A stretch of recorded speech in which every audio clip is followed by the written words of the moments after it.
Bonsoir à toutes et à tous, les titres de cette édition.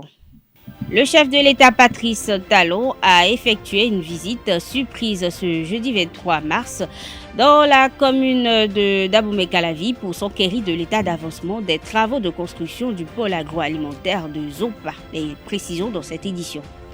L'ambassade de France près le Bénin outille l'Office central de répression de la cybercriminalité en matériel dans le cadre de la lutte contre la cybercriminalité au Bénin. Plus de précisions dans un instant. Cet officiel, l'attaquant et capitaine du Togo Emmanuel Adebayor est désormais à la retraite. À suivre dans cette édition la réaction de quelques citoyens de Cotonou.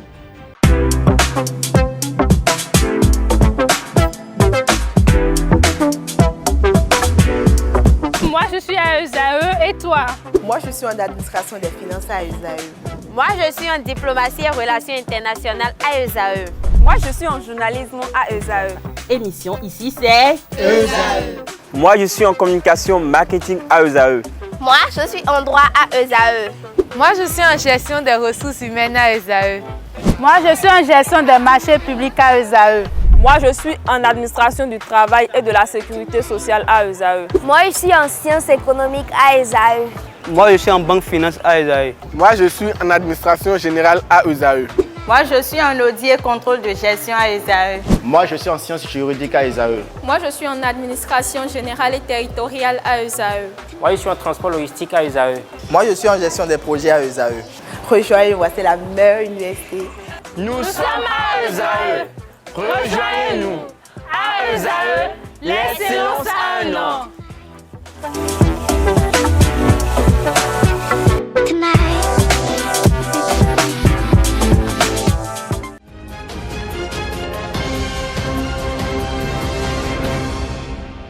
Bienvenue. Les femmes de l'Union progressiste Le Renouveau UPR ont célébré en différé la journée internationale des droits de la femme hier mercredi à travers une formation sur la gestion des crédits. C'était en présence des autorités à divers niveaux du parti. Le reportage signé Anaël Dou.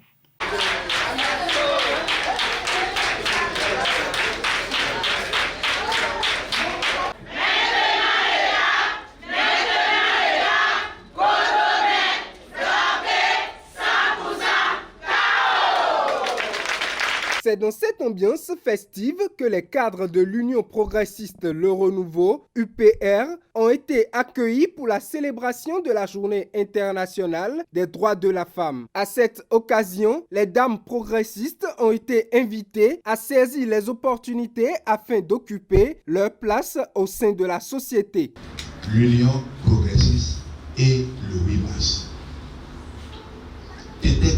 Dans les temps pour partir. Asotoi miton pour participer ici à l'écho. Tei miton mitonumi. Bro, menino. Ouwe a yelo te miton. Pourquoi non te miton? Occupez votre place, toute votre place, mais rien que votre place. L'Union progressiste Le Renouveau a obtenu une députée dans la 6e circonscription électorale lors des élections législatives du 8 janvier 2023. Déjà, les femmes progressistes pensent à comment faire pour améliorer le résultat.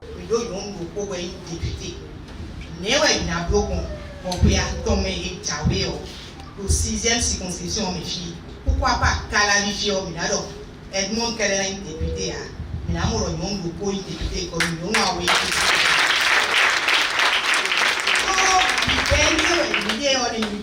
C'est le début. Bon, et KBO, mi de souhait na clé, doit dire le cope bien. Il a l'air mon coco, il a mon oui, il a mon bon, tout grandi. Donnier wa de beton, et mi de qu'on va annoncer le son et le fil, laissez-nous le calam, puis comme quoi je pense bien que ils seront d'accord avec nous. À cette occasion de célébration, les femmes n'ont pas seulement fait la fête, mais ont également reçu une formation sur la gestion des crédits. On leur a appris que lorsqu'elles obtiennent le crédit, d'abord il faut mettre son argent dans un endroit sûr. Il faut assurer la maison, la propriété, les enfants,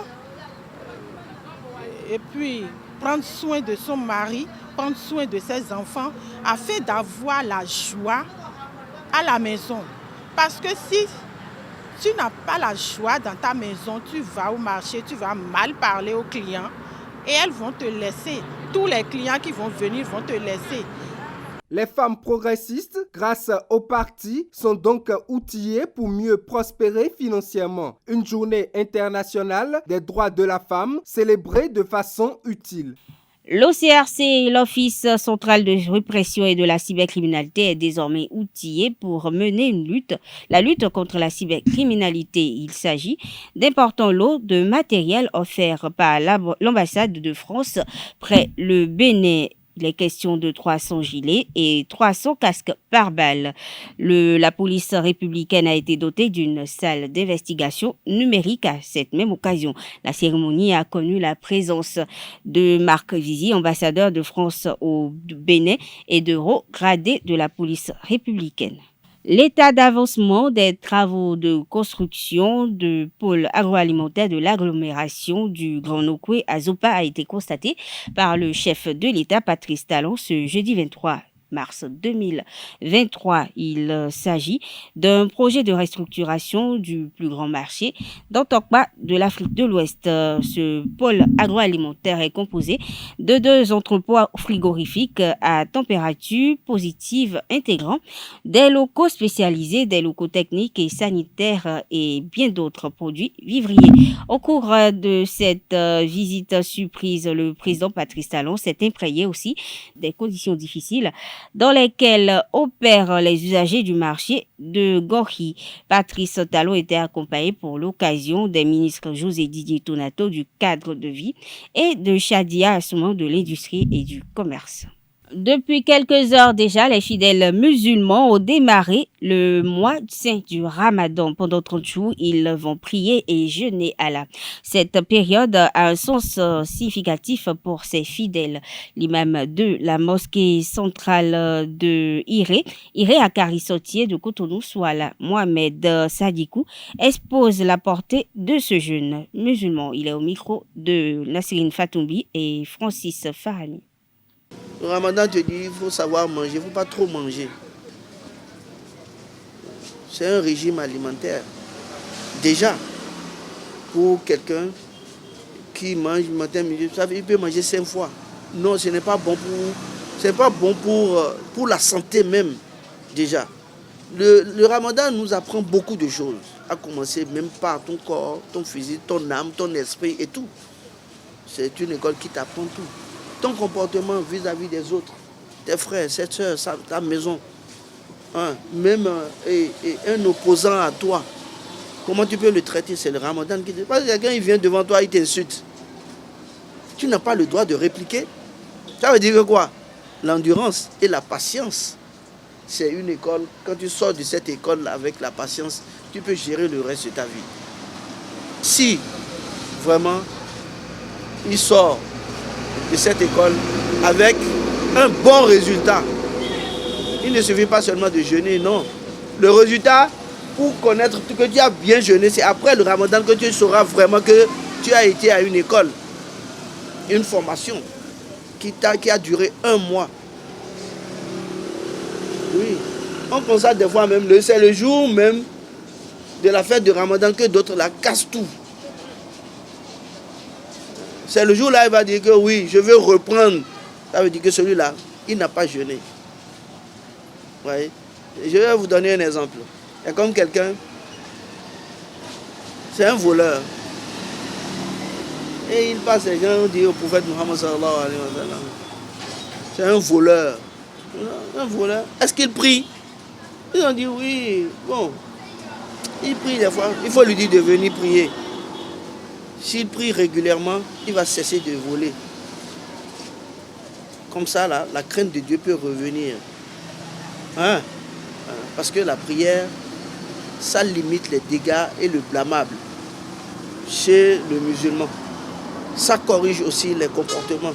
Quand on est assidu à la prière quotidienne, le Ramadan, quand tu sors de l'école de Ramadan, normalement, tu dois être vraiment dans la joie, Et tous ceux qui sont autour de toi doivent être dans la joie aussi. Ce monsieur-là, il a changé de comportement. Hein. Depuis que le ramadan est fini, là, vraiment, il est devenu autre chose. C'est celui-là. On lit le ramadan en lui toute l'année. Restons avec l'imam qui nous livre ici les comportements à adopter au cours du jeûne de Ramadan. Il est au micro de Francis Fahami, Kanté Amoussou. Tout d'abord, l'esprit de fidélité. Deuxième chose, l'esprit de solidarité. Troisième chose, l'endurance. Un musulman doit être endurant, sincère, fidèle, exemplaire par son comportement. Le mois de Ramadan vient nous apprendre comment on doit se comporter toute l'année normalement. En fuyant tout d'abord le blâmable, tout ce qui est interdit par Allah, qui n'est pas bon, parce que c'est lui qui nous a créés. Voilà. Le mois de Ramadan veut te dire que tu es croyant. Aujourd'hui, tu veux devenir un bon musulman. Un croyant peut tout faire. Il croit, mais il n'est pas allé au-delà de cette croyance-là dans ses comportements. Oui, il n'est pas allé au-delà. Il croit, mais il vole, il ment. Il fait tout ce qui est blâmable, qui peut nuire à la société en tant que musulman. Le mois de Ramadan est venu lui dire, stop, fais attention, ce comportement-là n'est pas bon. Le comportement d'un musulman doit être un comportement de paix, de quiétude. Il doit être un élément positif dans la société. Vous voyez, c'est pour ça que j'ai dit tout à l'heure que c'est une école. C'est une école d'une durée de 30 jours que le musulman doit se revoir, doit se rémirer et voir je suis à quel niveau. Mais Dieu a promis que si tu es sincère dans le mois, dans le jeûne de ce mois, tu auras la crainte de Dieu. Tu peux avoir la crainte de Dieu. Si tu jeûnes normalement, tu auras la crainte de Dieu. Quand tu as la crainte de Dieu, tu deviens positif dans la société. Plusieurs habitations ont été consumées le mardi 21 mars dernier à Assaroué, un arrondissement de Rouy dans la commune de Lokossa. Les causes de l'incendie ravageur ne sont pas encore connues. Les sinistrés implorent l'assistance des autorités à divers niveaux et de bonne volonté. Il faut savoir attribuer un prénom à son enfant car cela peut agir sur sa destinée. C'est ce qu'il faut retenir des propos de maître Herman Lobotoé, auteur du livre « Mon prénom, ma destinée ». Il est au micro de Jacques Mario d'Almeida. Plus de 25 ans pour observer les gens dans mon environnement. Et j'ai remarqué que certains enfants à qui on a attribué des prénoms ne sont pas à l'aise quand on les appelle par ces prénoms-là. Et ça qui m'a amené à faire des recherches dans ce sens pour écrire ce livre dont le titre est « Mon prénom, ma destinée. Les secrets pour bien prénommer vos enfants ». Alors mes attentes, c'est juste mettre cette connaissance-là à la disposition des lecteurs, de ceux qui vont acheter le livre pour le lire. Le prénom est très important. C'est le mot qu'on utilise le plus pour parler de quelqu'un. Moi, c'est Herman. Le nombre de fois on m'a appelé Herman depuis ma naissance jusqu'à aujourd'hui, je ne peux pas le compter. Alors, quand on appelle le prénom, depuis l'enfance, la naissance jusqu'à la mort de la personne, chaque fois qu'on appelle ce prénom, ça construit autour de cette personne un champ électromagnétique. Quand le prénom est en harmonie avec l'être intérieur de celui qui le porte, ce champ électromagnétique est positif. Mais quand il y a disharmonie entre le prénom et la personne qui le porte, ce champ électromagnétique est négatif.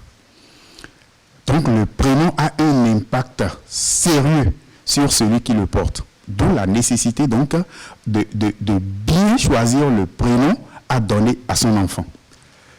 Ce livret contient des exercices que les lecteurs vont faire avec leur enfant. Par exemple, si vous avez un enfant qui vous semble bizarre quand vous l'appelez par son prénom, il y a un exercice à faire. Vous mettez l'enfant dans une salle, vous-même vous mettez dans une autre salle où l'enfant ne pourra pas vous voir et vous murmurez simplement son prénom. S'il est en accord avec ce prénom-là, il va tourner les yeux dans votre direction. Sa tête va tourner dans la direction où vous vous trouvez. Je n'ai même pas dit de l'appeler pour qu'il entende. Il suffit juste de murmurer le prénom. S'il ne le fait pas, ça veut dire qu'il ne se reconnaît pas à travers ce prénom-là. Il y a maintenant la possibilité de l'harmoniser avec le prénom. Et ça, c'est un travail que mon cabinet fait. Donc c'est des exercices comme ça, c'est pas de la littérature, c'est un livre de connaissances qui pourra aider les parents dans la mission qui leur incombe de donner des prénoms à leurs enfants. Sport dans cette édition. Loin des pelouses depuis plus de 2 ans, l'attaquant et capitaine du Togo Emmanuel Adebayor a annoncé le lundi 20 mars dernier sa retraite à l'âge de 39 ans. Au lendemain de cette annonce, Colombe Oussou a sillonné la ville de Cotonou pour recueillir les souvenirs du parcours du joueur. Quelques citoyens s'expriment au micro de Colombe Oussou. Le star Adebayor, togolais, d'origine nigériane, a pris fin à sa carrière hier. Si aujourd'hui nous voulons citer les stars africains, il est parmi ceux-là. Et que également si le Togo a eu une fois participé à la Coupe du Monde, c'est grâce à Adebayor. Sinon, en temps, le Togo n'a jamais allé à la Coupe du Monde. C'est une fois dans sa vie et c'est grâce à ces stars Adebayor. Il a joué les championnats français, anglais et dans l'Europe aussi. Et je me souviens quand il avait signé un contrat de 6 mois au Real Madrid, donc il a fait beaucoup de merveilles. Je pense qu'il était temps qu'il raccroche, parce que vu l'âge, donc il ne peut plus être performant comme il y a de cela 15, 18 ans. Donc c'est normal qu'il se retire. Et je lui souhaite bonne retraite internationale. Les souvenirs d'Adebayor, je vais d'abord parler de Monaco. Lorsque l'homme était à Monaco, vraiment, il a prouvé qu'il est un Africain digne de ce nom. Il a fait beaucoup de merveilles.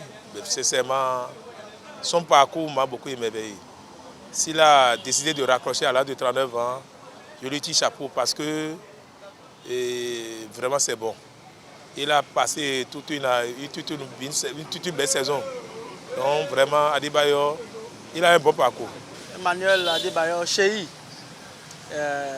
attaquant togolais. Ouais, il a été un grand attaquant. Il a fait aussi la fierté de l'Afrique à l'extérieur. C'est un grand que je respecte beaucoup. Et je me rappelle de son passage quand il était prêté par le Real de Madrid. José Mourinho avait besoin de lui pour son attaque lors d'un grand match. Avec sa taille, il est influent. Le joueur a joué dans beaucoup de clubs en Europe et en équipe nationale. Quand on dit Adebayor, c'est un grand tout simplement. Un joueur comme Adebayor, pour le moment, on n'a pas ça au Bénin. Bon, notre souhait, c'est d'avoir un joueur comme Adebayor. Le Bénin n'a pas d'un attaquant. Et c'est ça aujourd'hui qui pèse bien sur le Bénin. Si aujourd'hui nous dit la seule attaquant que nous avons aujourd'hui, c'est Mounier.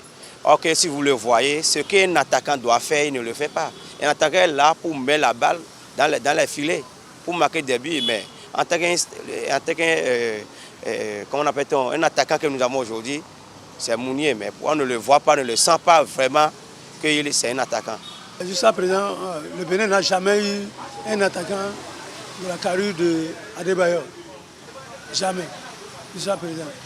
Que ce soit les Cesarions, les Ayovi Boko, même les Govou qui ont joué pour la France. Jusqu'à présent, moi je n'ai pas vu un attaquant comme Adebayor. Au Bénin, on a eu aussi des attaquants, mais on n'a pas eu des attaquants on a eu des attaquants, mais pas de taille, de même taille et de même niveau que lui. Hein. On a des talents. Je pense que si on travaille bien, on peut avoir des attaquants comme Adebayor et plus que Adebayor. Et ils seront même comme les Eto'o, les Drogba, et les Yaya Touré. Ceux-là, ils sont sommés en Afrique ici.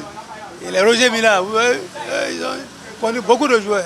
Ouais, bon, on a joué de son rang, mais pas de son rang, mais pas vraiment au-dessus de lui. On a Stéphane Sessegnon, ils ont pratiquement les mêmes palmarès, mais bon. Mais pour Adebayor, c'est un peu plus élevé que celle de Stéphane Sessegnon. Donc c'est un grand star. Moi, je le dis que s'il peut créer une école de foot ou bien une académie au Togo pour pouvoir former des jeunes, pour pouvoir former certains joueurs comme lui, cela va avoir une bonne chose. Il faut juste la formation. C'est la formation. Vous voyez le Sénégal et ce qu'il fait actuellement sont sur le toit du football africain. Ils ont remporté Buchoka, ils ont remporté la CAN U20, ils ont remporté le Chan, vous voyez. Donc c'est beaucoup de choses et c'est la formation, tout ça c'est la formation. Il faut former, il faut avoir des centres de formation formés pour avoir ces gens de joueurs. Les Guépards du Bénin ont été tenus en échec par le Rwanda hier mercredi au stade de l'Amitié. Mathieu Kérékou de Cotonou, le match comptant pour la 3e journée des éliminatoires de la CAN Côte d'Ivoire 2023 s'est soldé sur le score de 1 but partout. Au lendemain de cette confrontation, quelques citoyens se sont prononcés sur la prestation des Béninois. Suivez-les au micro de Anaël Dohou et de Nasserine Fatoumi.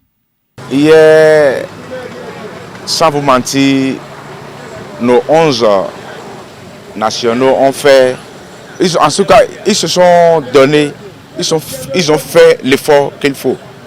Seulement qu'il y a certaines imperfections à corriger dans l'équipe.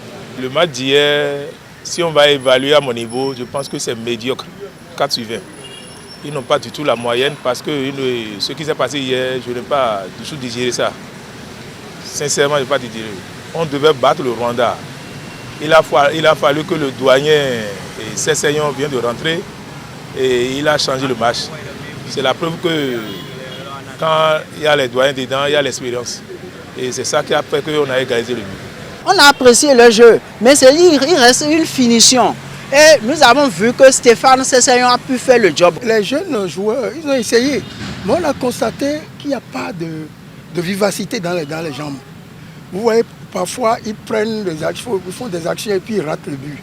Cette match nul contre le Rwanda, nous n'attendons pas à ça. Parce que nous voulons une victoire, les 3 points. Parce que si vous voyez aujourd'hui, avec un peu que nous avons aujourd'hui, le Bénin est le 4e en position. Alors que pour pouvoir être qualifié pour la CAN de Côte d'Ivoire 2024, il faut être le 2e. Donc, ils ont bien joué. Mais c'est un match nul que nous ne sommes pas d'accord. Parce que si vous voyez aujourd'hui, l'arrivée de Sessegnon aujourd'hui a fait beaucoup de merveilles sur le terrain. À l'entrée de Sessegnon, c'est ça qui a aggravé, qui a donné beaucoup de choses que nous n'arrivons pas à faire cette match nul. Si les 2 matchs qu'on avait joués en temps, si Sessegnon était dedans, nous ne croyons pas avoir ces 0 points-là. Donc on les apprécie, que le retour qui continue dans les bonnes normes pour pouvoir gagner les 3 points. Ça m'a fait mal, ça m'a fait sincèrement mal parce que j'attendais que les Guépards gagnent parce que c'est une nouvelle formation. Alors quand je dis formation, c'est une équipe qui serait sortie d'une école de football. Parce que quand on change le nom, ça veut dire qu'on change l'équipe. Et on change techniquement tous ceux qui sont dedans et c'est des gens aguerris normalement, jeunes aguerris. Mais je constate qu'il y a des anciens qui sont encore dedans. Mais est-ce que ces anciens ont subi une formation adéquate en plus? Point d'interrogation. L'échec, bon, ça m'a fait mal, mais moi je constate que on investit beaucoup dans ce sport de football, mais on ne réussit pas. Parce qu'on n'a pas une école de formation digne. Ils ont fait l'effort jusqu'à aller jusqu'au match nul. Sinon moi je voudrais une victoire pour notre équipe. Comme ça, pour les prochaines fois, on va espérer quelque chose. Mais avec le match nul là, c'est pas mal. C'est pas mal. Si l'État peut les encourager encourager l'entraîneur, encourager et les joueurs, la fédération. Si jamais le match de lundi prochain là, si jamais le perd encore, je vais demander à la fédération et au ministre des Sports de dissoudre l'équipe nationale. Ils n'ont qu'à dissoudre complètement et reconstituer l'équipe. Les petits et les jeunes, ils ont joué, mais ils n'ont pas été plus efficaces. Ils n'ont pas été efficaces, sinon ils auraient mis assez de buts. Les Brunei auraient mis assez de buts. Donc il faut revoir la copie et il faut que ceux qui dirigent notre sport là, vous voyez par exemple le nouveau entraîneur, le nouvel entraîneur, excusez-moi, comment dire, il a entraîné l'équipe du Nigeria, c'est un bon entraîneur. Donc il faut un bon championnat pour que ça aille. Sinon nous allons toujours reprendre. Ce n'est pas le fait de changer le nom de Écureuil Guépard, non, c'est pas ça. Il faut qu'il y ait un bon championnat et que les gens soient décisifs. Sinon, on va toujours assister à ce que nous assistons. Les Guépards du Bénin ont brûlé hier le joker pour la qualification à la CAN Côte d'Ivoire 2023. Khaled Adeno et ses partenaires ont fait un match nul, un but partout, contre les Guêpes du Rwanda lors de la 3e journée des éliminatoires dans le groupe L. À l'ouverture du score des Rwandais à la 13e minute par Gilbert Mugisha, Steve Mounier a répliqué à 9 minutes du terme après plusieurs tentatives et fructueuse. Revivez les moments forts de la rencontre avec Setonde Larios à Diaguino.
Le sélectionneur béninois Gernot Rohr a analysé la partie en conférence d'après-match. On est extrêmement déçus du résultat.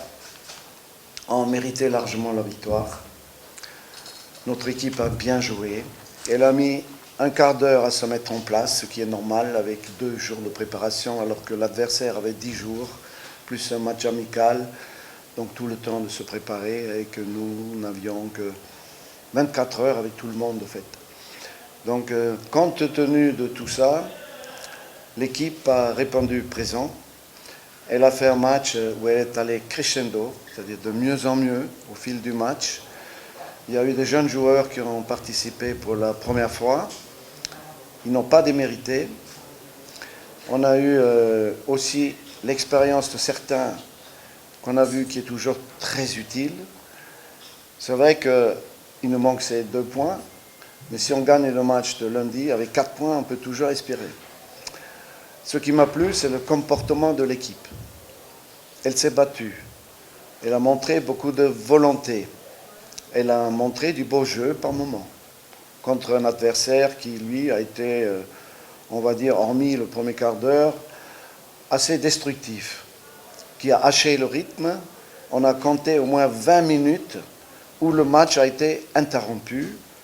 Et j'ai dit aux arbitres, le football n'est pas respecté si vous ne jouez pas un peu plus de 6 minutes d'arrêt de jeu, parce qu'il y en avait au moins 10. On a vu à la Coupe du Monde qu'ils ne se sont pas gênés pour donner 10, voire 12 minutes parfois. Et on aurait pu marquer ces 2e but largement si on avait eu quelques minutes de plus. Il y avait une dizaine d'occasions nettes. On va revoir tout ça à la vidéo. Comment on a pu faire pour ne pas marquer ce 2e but.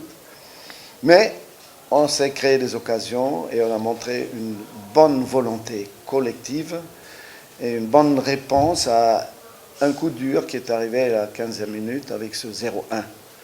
Donc je pense que les jeunes joueurs que nous avons sélectionnés, et ils n'ont pas tous joué aujourd'hui, mais l'avenir peut être intéressant pour cette équipe parce qu'il y a derrière des U20 qui sont pas mal et parce qu'avec le temps, on va se connaître mieux. On a sorti un défenseur pour mettre un milieu de plus, voire un attaquant. On a fini avec 7 joueurs offensifs pratiquement. Mais l'équipe a été vraiment à la hauteur. Elle est déçue parce qu'elle n'a pas gagné. Mais il reste le match de lundi pour espérer. Mesdames, Messieurs, c'est tout pour cette édition. Merci de votre attention. Excellente soirée à toutes et à tous et à très bientôt.